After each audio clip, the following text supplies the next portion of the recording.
how many pounds or gallons of fuel that might equate to.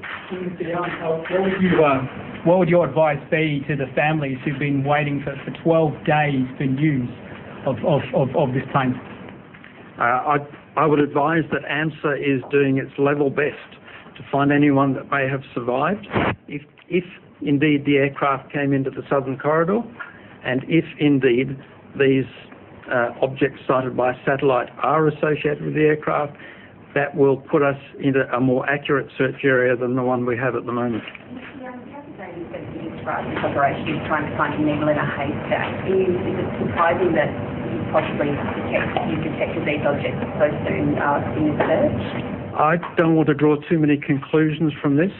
We have two separate forms of analysis here. You might recall on the slide here the two yellow arrows pointing to analysis done by the United States National Transportation Safety Board about the movements of the aircraft. That has focused searching, and we have now seen satellite imagery of two objects, or a number of objects there.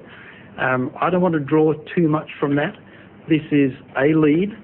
It is probably the best lead we have right now, but we need to get there, find them, see them, assess them, to know whether it's really meaningful or not. And I caution again, they'll be difficult to find.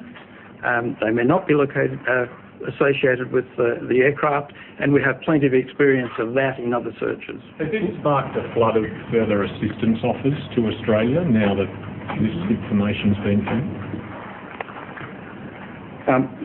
Defence, we have had offers potentially from other countries for military assets.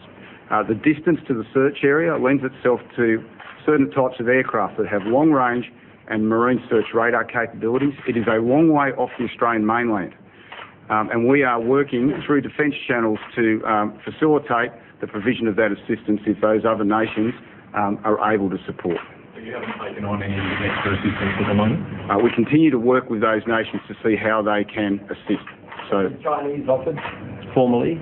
we are aware of the Chinese taking an interest in searching in the southern area, but we continue to work with nations to facilitate their integration into the current search. And just to be clear,